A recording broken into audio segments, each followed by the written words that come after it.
అన్ని పేపర్స్లో పెద్ద ఎత్తున యాడ్స్ ఇచ్చారు. అంటే మెయిన్ పేపర్ మొత్తం కూడా తెలంగాణ తల్లి నూతన విగ్రహం ఏదైతే ఉందో ఆ విగ్రహ నమూనాని ప్రచురిస్తూ ఇవాళ ఈ విగ్రహావిష్కరణ ఉంది అని చెప్తా ఉన్నారు.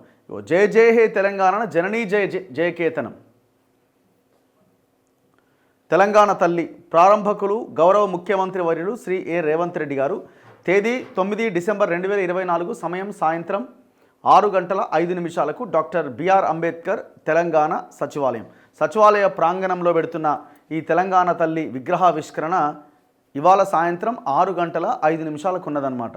సో ఆ విగ్రహ నమూనా ఒక్కసారి మనం చూడొచ్చు.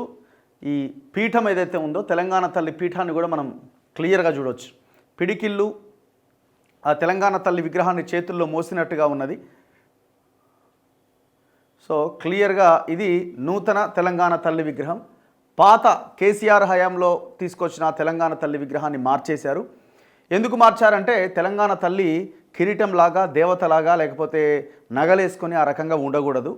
ఒక సామాన్య శ్రామిక మహిళ కష్టపడ్డ మన తల్లి ఎలాగైతే ఉంటుందో సో ఆ తల్లి రూపంలో ఉండాల్సిన అవసరం ఉందని కేసీఆర్ ఆనాడు తెలంగాణ తల్లి విగ్రహాన్ని తీసుకొచ్చినప్పుడే ఆనాడు తయారు చేసినప్పుడే అన్నారు చాలామంది మేధావులు కానీ చాలామంది. సో ఇప్పుడు దాన్ని వీళ్ళు మార్చారు. నేనేమంటున్నా అంటే తెలంగాణ తల్లి విగ్రహమా ఇంకొకట, ఒక ఎమోషనల్ గేమ్లో మనం కొట్టుకుపోతూ ఉన్నాం. ఒక ఎమోషనల్ గేమ్లో మనం మాట్లాడుకోవాల్సిన చివరికి ఏమైంది చర్చ? ఇది బాగుందా, ఇది బాగుందా, ఇది బాగుందా, ఇది బాగుందా, పాతది బాగుందా, కొత్తది బాగుందా, చర్చ అటువైపు వెళ్ళిపోయింది. ఏదో ఒక్కసారి మాట్లాడుకుంటే బాగానే ఉంటుంది కానీ అసలు మొత్తం చర్చ అంతా పాత విగ్రహమా కొత్త విగ్రహమా, ఏది బాగుంది అనే దగ్గరనే ప్రజలు అటు ఇటుగా మాట్లాడుకుంటున్నారు. మనం మాట్లాడుకోవాల్సిన దేని మీద? ప్రజా సమస్యల మీద, పబ్లిక్ ఇష్యూస్ మీద, తెలంగాణ రాష్ట్రానికి ఏదైతే కావాలనో ఆ అంశాల మీద మాట్లాడుకోవాలి. ఈ విగ్రహం అన్నది ఒక ఎమోషన్. ఇప్పుడు ఆ విగ్రహ రూపం ఏమైనా ఉన్నదా? లేదు కదా. అది ఒక ఎమోషన్ మాత్రమే. సో దాంట్లో పడి మొత్తం చర్చ అంతా దానివైపే తీసుకెళ్తున్నాం.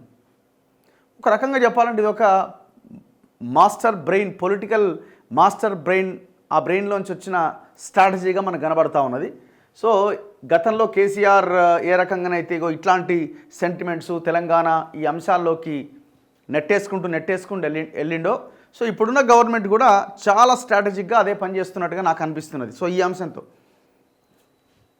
మీరు చూడండి, లాస్ట్ 1 వీక్ నుంచి చర్చ దేని మీద ఉన్నది? నిన్న కేసీఆర్ కూడా అదే ట్రాప్లో పడిపోయాయి.